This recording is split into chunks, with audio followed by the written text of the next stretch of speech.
Hey folks, Turbine Guy coming back at you. Now today I am at Tonka Bay Marina in Tonka Bay, Minnesota, where the C note used to be stored. And why am I here, you ask? Well, I am here at this very good sized marina, which we're going to see has a lot of big boats. I'm here to talk to Gabriel Jabbour, the owner, because there's been a lot of controversy as to why the boat's not being stored here anymore and why the C note just went through what it went through. So let's go down and talk to Gabe and let's get the inside scoop as to what's going on. Well, here I am with Gabriel Jabbour in the middle of the big boats he does have in storage right now. There's quite a long story behind all of these boats, but the one we're here to talk about, like we said, is a C note. And the C note used to be on one of these trailers, but isn't anymore. So first of all, can you please tell us why you chose not to store the C note here anymore? Well, the C note been here since 1996 to 2021. Was sold to a gentleman in Texas and was supposed to leave in March 2021, and it didn't. And we have made a promise to another boat to be on that trailer, and we were told that the C note is not coming back. And we were never asked after that to take it back by him, as he knew he wasn't going to be able to move it. Subsequently, he sold to somebody else, and as you know, that's what happened. On top of it, we have limitation on how many boats we could take. I mean, you could probably see the site is full, and we started taking less larger boats as we are descending into that direction. The boats are here, belongs to Alan Alma, and we have a special arrangement with them that they would help us in case we need help. So they and their staff do their boats and do some of our boats, and that's where we are today. As time goes by, we're going to be doing less and less big boats because A, we cannot get staff, B, you can't just bring somebody on board and say, start moving those boats. And C, some of those boats getting older. The older the boat they are, the less likely we want to be doing anything with them because the hull could be compromised. And I seen a big stand go through the bottom of one boat after we block it. So we have decided, for safety reasons, some of those big steel boats, will only take them on the trailer and leave them on the trailer. We are not gonna, take them and put them on stand like that. And I think the community of Lake Minnetonka have not set up a fail-safe method for those big boats, and there are quite a few of them right now in the water in Excelsior that will probably repeat the ordeal that the C note have had.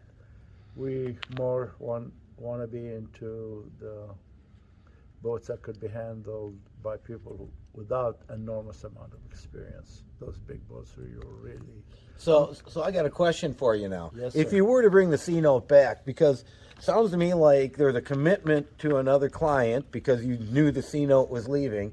If you were to bring it back, you're going to have to go put it up on blocks like this guy over here and do some storage. How long does it take to get it off a trailer onto blocks?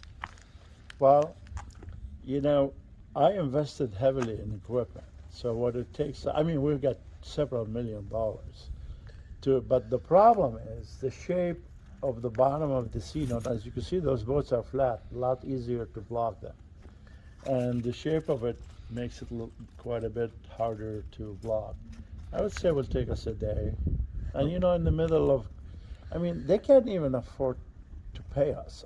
To be honest with you, not to sound like we're overpriced.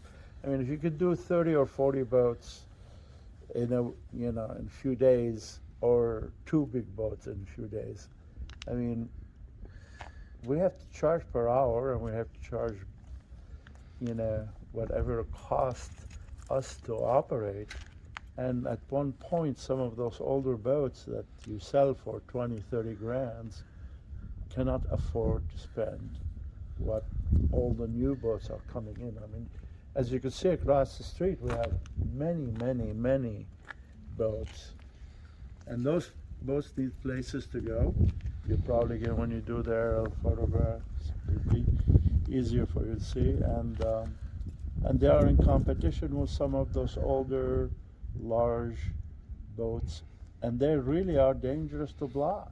I mean, you know, if a minor happening occur, you could have a substantial amount of death occurring, because we work in a team. You know, we'll have 4 or 5 people working underneath a boat, and the block goes through the boat, and the boat keeps. And then it goes over and something bad happens. Yep, absolutely. Now, it's also been talked about that you didn't like let him borrow or use the trailer. Well, first of all, I think this was a trailer right here. Well, there's a boat on it. Okay, so that's one issue. They would have had to take the boat off. But from what I understand, this trailer is not street legal. Well, all our trailers are not street legal because we only use them in the yard. We do not license them. We don't DOT them. They do not have brake. They don't meet any standards to be on the road. Neither we are. In our insurance policy for equipment, we have 2 criteria. One, for yard equipment, like bobcats and forklifts. Like even if I like to take my forklift down the street to help somebody, I'm not licensed nor I'm insured to leave the site. Right, so there's all kinds of complications, and we've been hearing that. Now, we can just see right out here, they do have a big one in bubbling away, and you ask, well, why don't you just leave a C note in here and bubble it away? Well, isn't the problem? I mean, you can look and see if you either had another boat here or a boat in there, you couldn't get anything in or out. You know, in Minnesota, summer is 2.8 days, if we get summer. And when people are paying tens of thousands of dollars to own and operate a boat, they're not going to understand if they don't get their boat in months or 2. When the Park Tavern went out of business, we inherited 7 boats. This area here, what you see in summer, are parking. And only 1 car parked in the wrong place, I cannot put a boat. So the minute the ice is gone, 100% of these boats have to go. I mean immediately. Oh yeah. Because all of the boats behind them, and we have 11 of those buildings in Delano that have boats in them. 11. 11. Pole barns. Wow. Yeah. So all of those boats have to come through this ramp.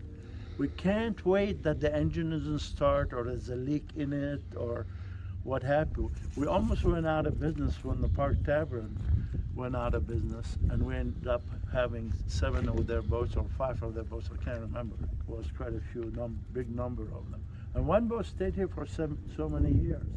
I mean, we're like an airport. You know, you just land, unload, fuel, and take off. You know, there's people who don't live on the lake don't understand.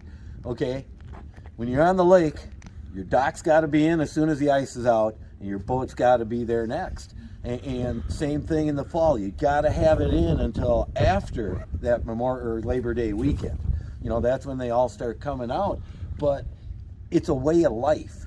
And if your boat's not running, if its dock's not in, whatever, you don't get to live your way of life out here. One of those boats, the older one, we launched here. And when it failed to start, we had like 8 employees trying to make sure it doesn't hit anything.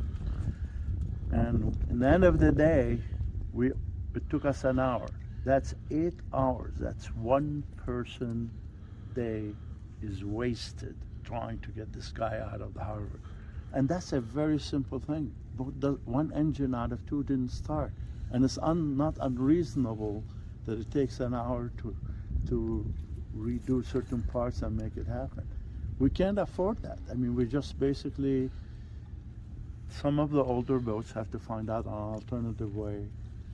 It's time to look to the future. It's time to start thinking about things that are going to change, you know, and you've mentioned to me someday this might sell and be redeveloped. Well, then where are all of these things going to go at that point? Well, that's a very good point, you know. I mean, I'm not here forever. And maybe not that we're selling or looking to sell, but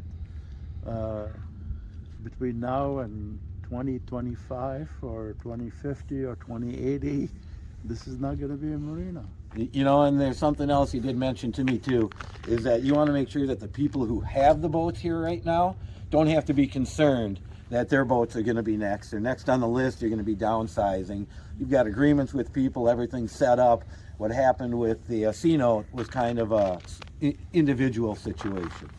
Yeah, that's a very, very accurate, and we just don't take people in. We have contracts, and they have to sign them, and we are obligated legally, and they're vice versa. So if there was a contact, we would honor it because that's how things are done. Well, and Gabriel's not the type of guy to just say, hey, you know what, you're out of here right now. If changes are coming, I got to know you're going to warn people ahead of time. Yeah. As of now, we have zero change.